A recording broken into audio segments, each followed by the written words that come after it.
Hello friends, welcome to motor Vikatan. இந்த காரை பாருங்களேன். சட்டுன்னு நீங்கள் ஃப்ரண்ட் ப்ரொஃபைலில் பார்த்தீங்கன்னா பெரிய ஸ்கோடா கோடியாக்கு முன்னாடி நான் நின்று பேசிட்டு போய் நினைப்பீங்க. பட் இது வந்து ஸ்கோடாவோட குஷாக்.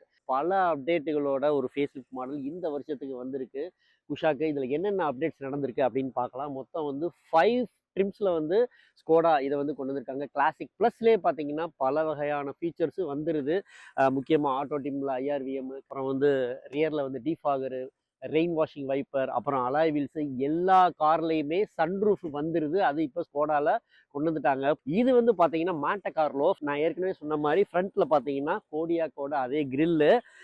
முக்கியமாக இந்த ரெண்டு லைன் இருக்குல்ல, இது பார்த்தீங்கன்னா மாண்டே கார்லோ. எஸ், இதுதான் வந்து ஸ்கோடாவோட டாப் எண்டு டாப் ட்ரிம்மு. ஆக்சுவலாக இந்த கனெக்டட் ஹெட்லைட் பாருங்களேன்.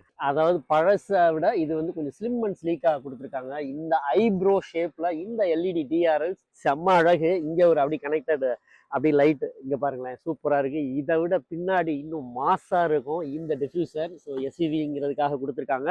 அப்படியே இங்கே ப்ரொஃபைலில் வந்தீங்க அப்படின்னா இந்த காருக்கு 17 இன்ச் அலாய் வீல்ஸ் கொடுத்துருக்காங்க. இதுவே பேஸ் வேரியன்ட் அப்படின்னா 16 இன்ச் தான் வரும். அப்புறம் வந்து நீங்கள் ஸ்கோடா கார் வாங்க போகிறீங்க அப்படின்னு வைங்களே, குஷாக்கு நீங்கள் அலாய் வீல்லே வந்து பல வெரைட்டி வச்சுருக்காங்க. நீங்கள் ஒரு பாருங்கள், செமையாக இருக்கும். அது மாதிரி இந்த மாண்டே கார்லோ இந்த பேட்ஜிங் இங்கே இருக்குது. அது மாதிரி இந்த ரூஃப் வந்து 50 கிலோ வரைக்கும் தாங்கும் அப்படிங்கிறாங்க. குளோபல் என்கேப்ல 5 ஸ்டார் ரேட்டிங் வாங்கின காரு. இந்த ஸ்கோடா கார்ல கதவை மூடுறதுக்கே எனக்கு அவ்வளோ ஆசையா இருக்கும். அப்படி இதோட பில்டு குவாலிட்டி மாசா இருக்கும் பார்த்துக்கோங்க. குஷாக்ல எனக்கு இன்னொரு நல்லா இருந்திருக்கலாம் அப்படிங்கிற விஷயம் என்னன்னா, இதோட ரோட் பிரசன்ஸ். ஃப்ரண்ட்ல வந்து அப்படி கின்னு இருக்கு, பட் சைடில் வந்து பார்த்தீங்கன்னா ஆக்சுவலாக என்னோட ஹைட்டுக்கு இப்படி இருக்கு. ஸோ இதனாலேயே இப்போ வந்து பார்த்தீங்கன்னா இதோட ரோட் ப்ரெசன்ஸ் ஒரு குட்டி காரு மாதிரியே இருக்கிற மாதிரி தெரியுது. பட் இந்த குட்டி காருக்கு இங்கே பார்த்தீங்கன்னா 50 லிட்டர் பெட்ரோல் டேங்க் கொடுத்துருக்காங்க. நீங்கள் வந்து ஸ்கோடாவில் கார் வச்சுருந்தீங்க அப்படின்னா உங்களுக்கு ஒரு சின்ன டிப்ஸ் என்னன்னா, ஐஓசியில் கிடைக்கிற XP95 ஆக்டேன் ரேட்டிங், அது RON அப்படின்னு சொல்லுவாங்க. அந்த பெட்ரோலே நீங்கள் போட்டீங்க அப்படின்னு வைங்களேன், என்ஜின் வந்து செமையாக இருக்கும். ஏன்னா ஸ்கோடாவோட காம்பனன்ட்ஸு அப்புறம் இன்ஜினோட கம்ப்ரஷன் ரேஷியோலாம் அதிகமாக இருக்கும். ஸோ அதனால அந்த பெட்ரோல் போட்டிங்கன்னா நல்ல பெர்ஃபார்மன்ஸு ப்ளஸ் 3.5% வந்து மைலேஜும் அதிகமாக தரும்னு சொல்கிறாங்க. இங்கே வந்து பார்த்தீங்கன்னா போட்டிருக்காங்க E5, E10, E20 எல்லா கம்பேட்டிபிலிட்டி இதில் உண்டு. இங்கே பாருங்கள், RON 95, 91 வரையும் போடலாம். நம்ம நார்மல் பெட்ரோலில் இருக்கிறது 91. இந்த XP95 பெட்ரோல் வந்து இதுக்கு ரெக்கமெண்டட். பட் நார்மல் பெட்ரோல் போட்டாலும் பிரச்சனை இல்லை. அது மாதிரி ஸ்கோடா குஷாக்கோட ரியரில் பாருங்களேன், நான் ஏற்கனவே சொன்னல செம்ம அழகாக அப்படி டிசைன் பண்ணியிருக்காங்க. ரியரில் பார்த்தீங்கன்னா இந்த ஸ்கோடா அப்படிங்கிற இலுமினேட்டட் பேட்ஜ் வந்து நைட்டில் செம்ம க்யூட்டாக இருக்குது. அது மாதிரி இந்த ஐஸ் கியூப் ஷேப்பில் குட்டி குட்டியாக வச்சுருக்காங்க. இப்போ இருக்கிற கார்ஸில் வந்து கனெக்டட் எல்இடி லைட்ஸ் தானே வந்து ஃபெமிலியரான விஷயம், அதை இதில் கடைபிடிச்சிருக்காங்க. அது பார்க்குறதுக்கு அப்படி கனெக்டட் மாதிரியே செம்ம அழகாக இருக்குது. அது மாதிரி ரியரில் ஒரு எஸ்யூவிக்கு ஏற்ற மாதிரி கீழே டிஃப்யூசர், இன்டகிரேட்டட் ஸ்பாய்லர், அப்புறம் வந்து பார்த்தீங்கன்னா இந்த இதில் டிஃபாகர் ஸ்டாண்டர்ட் அக்ராஸ் எல்லா வேரியன்ட்ஸ்லையுமே வந்து இந்த டிஃபாகர் அப்புறம் இந்த ரியர் வாஷ் வைப்பர் வந்துருது அப்படிங்கிறது ஒரு பெரிய ப்ளஸ். இதோட பூட் ஸ்பேஸ் பார்த்துருவோம் பாருங்க. பொதுவாக வந்து பார்த்தீங்கன்னா ஸ்கோடாலே வந்து பார்த்தீங்கன்னா பூட் ஸ்பேஸ் தாங்க மாஸா இருக்கும். இதுவும் அப்படிதான். 491 லிட்டர்ஸு. எவ்வா எவ்வளோ ஸ்பேஸ் பாருங்க. ஏகப்பட்ட லக்கேஜ் வச்சுட்டு பெரிய டூர் அடிக்கலாம். அதை மாதிரி இதோட லோடிங் லிப் வந்து சூப்பராக இருக்கு. இப்போ வந்து பொருட்களை சில காரில் ஏற்றி இறக்குறதுக்கு கஷ்டப்பட வேண்டியிருக்கும். பட் இதில் தாழ்வாக இருக்கிறதுனால வசதியாக இருக்கும். பட் இதில் ஆட்டோமேட்டட் ட்ரங்க் கிடையாது. ஸோ மேனுவலாக தான் நம்ம திறந்து பூட்ட வேண்டியிருக்கு. அப்படியே ரியரில் இந்த பக்கம் வந்தீங்க அப்படின்னா இந்த 17 இன்ச் வீல்ஸு, அது மாதிரி ரியரில் பார்த்தீங்கன்னா கேலிப்பர்ஸ் டிஸ்க்கு கொடுத்துருக்காங்க. இது வந்து டாப் எண்டில் தான் வரும். அது 1.5ல பார்த்தீங்கன்னா மாண்டே கார்லோல இந்த ரெட் கேலிப்பர்ஸ் வந்து அழகாக இருக்குது. இதுலேயே பேஸ் வேரியண்ட்டில் ரியரில் ட்ரம்மு தான் இருக்கும் அப்படிங்கிறத சொல்லிக்க விரும்புகிறேன். ஓகே, இன்டீரியரில் பார்த்தீங்கன்னா பழைய குஷாக்கில் இருந்து என்ன மாறி இருக்குது அப்படின்னு பார்த்தீங்கன்னா, லே அவுட் இருக்குல்ல, அது வந்து லே அவுட் வந்து டேஷ்போர்டோட லே அவுட் மாறலை. பட் வந்து கலர் ஸ்கீம்ஸ் கொடுத்துருக்காங்க. முக்கியமாக வந்து ப்ரெஸ்டீஜில் வந்து பீச் கலர்லாம் வந்து வந்திருக்கு. பட் இது வந்து மாண்டே கார்லோ அப்படிங்கிறதுனால இந்த மாதிரி ஒரு பிளாக்கான ஒரு ஸ்போர்ட்டியான கலர் கொடுத்துருக்காங்க. இதுக்கு பேர் வந்து கிரிம்சன் கலர் ஸ்கீம் அப்படின்னு வந்து சொல்லணும். அது மாதிரி எனக்கு ரொம்ப பிடிச்ச விஷயம் இந்த சாக்லேட் ப்ரௌனில் பார்த்தீங்கன்னா ஒரு அழகான இந்த லே அவுட், டேஷ்போர்ட் லே அவுட்டு ரொம்பவே சூப்பர் சூப்பராக இருக்குது. பார்க்குறதுக்கு அப்படி க்யூட்டாக ப்ளசண்ட்டாக ரொம்ப ஒரு ப்ரொஃபஷனல் கார் மாதிரி அவ்வளோ ப்ரீமியமாக வந்து இதை டிசைன் பண்ணியிருக்காங்க. ஸ்கோடாவோட டிசைன் பற்றி நம்ம சந்தேகமே பட தேவையில்லை. அப்புறம் இதில் வந்து பழைய குஷாக்கில் குட்டியாக வந்து டிரைவர் டிஸ்பிளே இருக்கும், 8 இன்ச்சுக்கு தான் இருக்கும். பட் இதில் 10.25 இன்ச்சுக்கு வந்து டிரைவர் டிஸ்பிளே வந்து கொடுத்துருக்காங்க. அதாவது டிஜிட்டல்லே பார்த்தீங்கன்னா அனலாக் மீட்டர்ஸ் செம்ம ஸ்போர்ட்டியாக இருக்குது. சில கார்களில் பார்த்தீங்கன்னா இந்த பெட்ரோல் மீட்டர்லாம் வந்து கிளப்ஸியாக இருக்கும். பட் இதில் இங்கே வந்து ரொம்ப நீட்டாக கொடுத்துருக்காங்க. அது மாதிரி டெம்பரேச்சர் மீட்டரையும் பாருங்களேன், டெம்பரேச்சரோட கொடுத்துருக்கிறது. ஹைவேஸில் வந்து நம்ம ரொம்ப காஷியஸாக இருக்கிறதுக்கு ரொம்பவே யூஸ்ஃபுல்லாக இருக்கும் அப்படின்னு நினைக்கிறேன். இந்த 2 ஸ்போக் ஸ்டியரிங் வீலு பிடிச்சு ஓட்டுறதுக்கே செம்ம வாட்டம் போங்க. அது மாதிரி இது 7 ஸ்பீடு டிஎஸ்டி கியர் பாக்ஸு, இதுலேயே ஸ்போர்ட்ஸ் மோடு வந்துடுது. அது மாதிரி இதில் வயர்லெஸ் சார்ஜிங் பேடு கொடுத்துருக்காங்க. டிஎஸ்டி கியர் பாக்ஸ்னால இங்கே பேடில் ஷிஃப்டர்ஸ் வந்து வந்துடுது. வழக்கம் போல் வந்து ஸ்கோடா ஜெர்மன் கார்ஸில் எல்லாத்துலேயுமே பார்த்தீங்கன்னா லெஃப்டில் வந்து ஹெட்லைட்டு ஸ்டாக்ஸ் இருக்கும், ரைட்டில் பார்த்தீங்கன்னா வைப்பர்ஸு, இந்த மாதிரியான விஷயங்கள் வந்துடும். இதில் ரெயின் சென்சிங் வைப்பர் நான் ஏற்கனவே சொன்ன மாதிரி எல்லா வேரியன்ட்ஸ்லையும் கொடுத்துருக்கிறது சூப்பரான விஷயம். இங்கே பார்த்தீங்கன்னா ஏசிக்கு பார்த்தீங்கன்னா ஃபிசிக்கலாக பட்டன்ஸ் கிடையாது. இதுதான் நம்ம இப்படி தான் ஸ்வைப் பண்ணி தான் நம்ம பண்ணிக்கணும். அது மாதிரி இப்படி இங்கே வென்டிலேட்டர் சீட்ஸ் ஆப்ஷன் கொடுத்துருக்காங்க. டிரைவருக்கு, டிரைவருக்கு வயர்லெஸ் சார்ஜிங் பேடு நல்லாவே ஒர்க் ஆகுது. ஆனால் ஒரு சின்ன விஷயம், ஒரு டிப்ஸ் சொல்கிறேன். நீங்கள் லாங் டிரைவ் போகிறீங்கன்னா ரொம்ப நேரம் வயர்லெஸ் சார்ஜிங் வந்து ரெக்கமெண்டட் கிடையாது. ஏன்னா ஃபோன் ஹீட் ஆகும், சில விஷயங்கள் இருக்குது. அப்புறம் இதில் 10.1 இன்ச்சில் இந்த டச் ஸ்க்ரீன் வந்து டேப்லெட் மாதிரி நீட்டாக கொடுத்துருக்காங்க. ஸ்கோடாவில் வந்து பார்த்தீங்கன்னா இன்ஃபர்டைன்மெண்ட் சிஸ்டம் வந்து எப்பயுமே லேக் ஆகாது. இது கூகுள் ஜெமினியோட இன்டகிரேட்டட் பண்ணி ஒரு கொடுத்துருக்காங்க. அது மாதிரி இந்த ஸ்கோடாவில் ஓன் சிஸ்டம், அதாவது 6 ஸ்பீக்கர் சரவுண்ட் சிஸ்டம் கொடுத்துருக்காங்க. நான் ஏற்கனவே சொன்ன மாதிரி ஸ்டாண்டர்டாக எல்லா வேரியன்ட்ஸ்லையுமே வந்து சிங்கிள் பேன் சன்ரூஃப் கொடுத்துட்றாங்க. அது மாதிரி மாண்டா கார்லோ அப்படிங்கிற இந்த பேட்ஜிங் தாங்க இதில் மாசு செம்ம ஸ்போர்ட்டியாக இருக்கும். சீட்டில் ஸ்டிச்சிங் வேலைப்பாடுகள் இது வந்து பார்த்தீங்கன்னா மாண்டா கார்லோங்கிறதுனால இந்த டிரைவர் சீட்டுக்கு பார்த்தீங்கன்னா அட்ஜஸ்ட் வந்து பவர்டு டிரைவ் அட்ஜஸ்ட் கொடுத்துருக்காங்க. இது பவர்டு அட்ஜஸ்ட்டு. இதுவே பார்த்தீங்கன்னா கிளாசிக் வேரியண்ட் அப்படின்னு வைங்களேன், லீவரில் தான் நீங்கள் வந்து புல் பண்ணி நீங்கள் வேலை பார்த்தாகணும். கிளாசிக்கில் பார்த்தீங்கன்னா பல வசதிகள் இருக்காது. டச் ஸ்க்ரீன் வந்து ரொம்ப குட்டியாக இருக்கும். அது மாதிரி கீலெஸ் என்ட்ரி இருக்காது, சாவி போட்டு தான் ஆன் பண்ணணும். பட் இதில் பட்டன் ஸ்டார்ட் இருக்குது. வென்டிலேட்டர் சீட்ஸ்லாம் மிஸ் ஆகும். ரியரில் வந்து நல்லாவே இருக்குங்க. லெக் ரூமு, ஹெட் ரூமு எல்லாமே வந்து பக்காவாக இருக்குது. முக்கியமான விஷயம், செக்மெண்ட் ஃபர்ஸ்ட்னு சொன்னோம் பார்த்தீங்களா, இந்த மசாஜ் சீட்டர் தான். இதை நம்ம ப்ரெஸ் பண்ணிட்டோம் அப்படின்னா அப்படியே நம்ம ஜம்முன்னு வந்து மசாஜ் பண்ணிக்கிட்டே போகலாம்.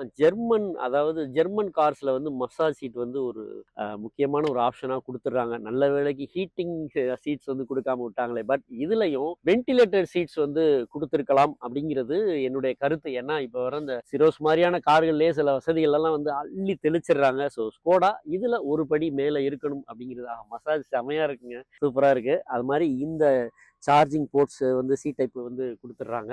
இங்கே வந்து பார்த்தீங்கன்னா ஆம்ரெஸ்ட் வந்துடுது. ஸோ 3 பேர் அப்படின்னா கொஞ்சம் நெருக்கடியாக தான் பயணிக்க வேண்டியிருக்கும்னு நினைக்கிறேன். 2 பேர் அப்படின்னு வைங்களேன், சும்மா செம்மையாக ஜம்முன்னு போகலாம். ஓகே, இந்த ஸ்கோடா குஷாக்கில் இனிமே தான் விஷயமே இருக்குது. அண்டர் த ஹூடில் பார்த்தீங்கன்னா இது 1.5 லிட்டர் TSI டர்போ பெட்ரோல் என்ஜினோட ஸ்மூத்னஸ் வந்து இங்கே பாருங்கள், கார் ஆன் ஆயிருக்கா இல்லையா எதுவுமே தெரியாது.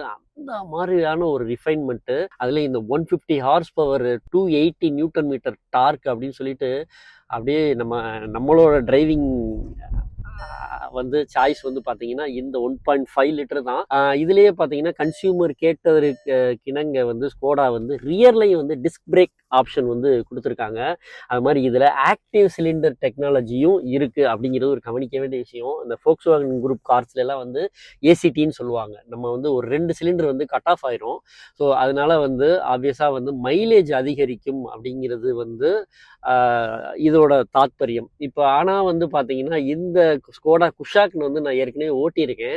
இது பார்த்தீங்கன்னா சிட்டிக்குள்ள 9 கிலோமீட்டர் மைலேஜ் வந்துருச்சுன்னு வைங்களேன், அதுவே வந்து ஒரு பெரிய விஷயம். ஹைவேஸில் இந்த ஏசிடி தான் வந்து ரொம்பவே உறுதுணையாக இருக்குது. கிராஜுவலாக நீங்கள் இந்த வண்டியை ஓட்டினீங்க அப்படின்னு வைங்களேன், ஒரு 100-120லேயே அப்படி போனீங்க அப்படின்னா கண்டிப்பாக வந்து ஒரு 16லேருந்து 17 கிலோமீட்டர் வந்து இது வந்து மைலேஜ் வந்து எடுக்கலாம் அப்படிங்கிறது நானே வந்து ரியல் டைமில் இது செக் பண்ணியிருக்கேன் அப்படிங்கிறது ஒரு விஷயம். அது மாதிரி இதில் சின்ன என்ஜினும் இருக்குது. 1000 சிசியில் பார்த்தீங்கன்னா வந்து 115 ஹார்ஸ் பவரில் வந்து ஒரு குட்டி என்ஜின் கொடுத்துருக்காங்க. ஆனால் நம்ம ஃபேவரைட் பார்த்தீங்கன்னா இந்த 1.5 லிட்டர் தான். பட் அதுலேயே மேனுவல் அப்படின்னு பார்த்தீங்கன்னா 6 ஸ்பீடு மேனுவல் கியர் பாக்ஸ் இருக்குல்ல, அதுவும் இருக்குது அந்த சின்ன என்ஜினில்.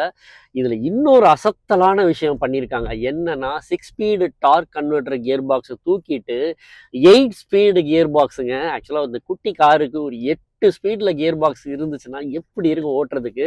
நான் அதையும் வந்து ஓட்டி பார்த்துட்டேன். ஆக்சுவலாக வந்து நம்ம ஜெய்ப்பூரில் தான் இருக்கேன் நான். இப்போ இந்த ஜெய்ப்பூர் சிட்டி ஃபுல்லாக வந்து 2 வண்டியுமே நான் மாறி மாறி ஓட்டி பார்த்துட்டேன். 1.5 ஆகட்டும், 1.0 ஆகட்டும், அந்த 8 ஸ்பீடு டார்க் கன்வெர்ட்டர் மேனுவல் அப்படின்னு சொல்லிட்டு பக்காவா இருக்குங்க.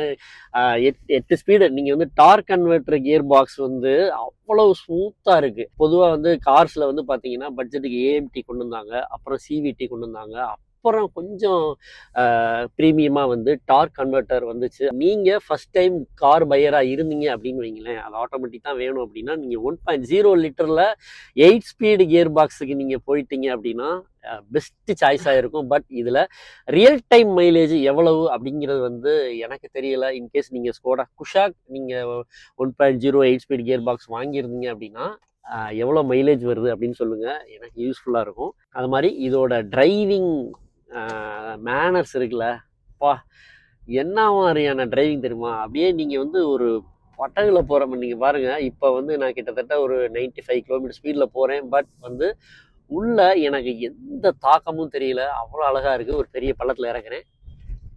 இவ்வளோதான் என்னுடைய இது. ஸோ சஸ்பென்ஷன் வந்து சிட்டிக்கு ஏற்ற மாதிரியும் சரி, ஹைவேஸ்க்கு ஏற்ற மாதிரியும் சரி கொஞ்சம் வெல் பேலன்ஸ்டாக பண்ணியிருக்காங்க. இருந்தாலும் இது வந்து ஸ்டிஃப் சஸ்பென்ஷன் செட்டப்பு அப்படின்னு தான் நான் சொல்லுவேன். ஹை ஸ்பீட்லேயே நீங்கள் வந்து ஸ்பீட் பிரேக்கரில் ஏற்றி இறக்குனீங்க அப்படின்னா ஒரு சின்ன ஒரு ஜெர்க்கு தெரியும். மற்றபடி ஹைவேஸ்லாம் சும்மா இந்த ஸ்டெபிலிட்டி அடிச்சுக்கிறதுக்கு, ஸ்கோடாவை அடிச்சுக்கிறதுக்கு வந்து பட்ஜெட் கார்ஸில் பிறந்து தான் வரணும். அது மாதிரி இந்த ஸ்கோடாவோட மெயின்டெனன்ஸ் பற்றி ஒரு பயம் இருந்துக்கிட்டே இருக்கும். ஏன்னா ஸ்கோடா வந்து சில இம்போர்ட்டட் கார்ஸ் அப்படிங்கிறதுனால விலையும் அதிகமாக இருக்கும், மெயின்டெனன்ஸும் பயங்கர தலைவலியாக இருக்கும். பட் இப்போது இதில் வந்து பார்த்திங்கன்னா லோக்கலைசேஷன் வந்து அதிகமாயிருச்சு. கிட்டத்தட்ட பார்த்தீங்கன்னா சவுண்ட் சிஸ்டமே வந்து ஸ்கோடாவோட ஓன் சவுண்ட் சிஸ்டம்னா பார்த்துக்கோங்களேன். ஸோ அதனால் இப்போ அதுவும் புனேயில் தயாராகி வர்றதுனால விலையும் வந்து நல்ல ஒரு ரீசனபிளாகவே இருக்குது. அது மாதிரி மெயின்டெனன்ஸும் பயப்பட தேவையில்லை அப்படின்னு வந்து சொல்கிறாங்க. இதுக்கு பார்த்தீங்கன்னா வாரண்டி சூப்பராக கொடுக்குறாங்க.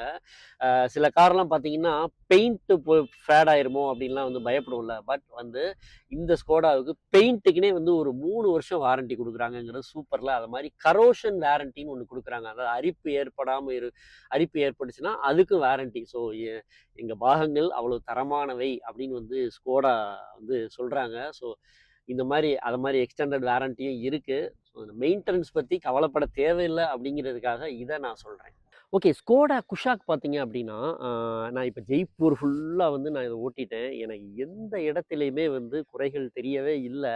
இந்த மாதிரியான ஒரு கார் இருந்துச்சுன்னு வைங்களேன், சும்மா ஹைவே டிரைவிங்காக இருக்கட்டும், சிட்டி டிரைவிங்காக இருக்கட்டும், எல்லாமே வந்து பட்டைய கிளப்பலாம். அப்படி ஒரு ஜாலியான டிரைவிங் எக்ஸ்பீரியன்ஸ் இந்த குஷாக் தருது. பட் இதில் சில ஃபியூச்சர்ஸ் வந்து மிஸ் அவுட் ஆகிறத நான் வந்து இங்கே சுட்டி காட்டுறேன். முக்கியமாக 360 டிகிரி கேமரா இருந்திருக்கலாம். அப்புறம் வந்து ரியரில் மசாஜ் சீட் இருக்குது. பட் வந்து வென்டிலேஷன் சீட்டு தானே இப்போ நமக்கு தேவை, அது வேணும். அப்புறம் வந்து ஆடா சூட் வந்து கொடுத்துருக்கலாம். இது ப்ரீமியம் கார் அப்படிங்கிறதுக்காக ஒரு எலக்ட்ரானிக் பார்க்கிங் பிரேக்கும் வந்து நான் எதிர்பார்த்தேன். பட் அது போதும். அது மாதிரி ட்ரங்க்கும் பார்த்தீங்கன்னா மேனுவல். மற்றபடி இந்த குஷாக்கில் வேறு எந்த குறைகளுமே எனக்கு தெரியலங்க. எல்லாமே வந்து மன நிறைவாக இருக்குது. பொதுவாக இந்த குஷாக் வந்து பார்த்தீங்கன்னா கொஞ்சம் டஃப்பான காம்படிஷன். இது வந்து ஏன்னா இது இறங்கி இருக்கிற களம் அப்படி. என்னென்னா இப்போ நம்ம கிரெட்டா, செல்டோஸ், அப்புறம் கிராண்ட் விட்டாரா, முக்கியமாக இப்போ டஸ்டர் வந்துட்டான்ல.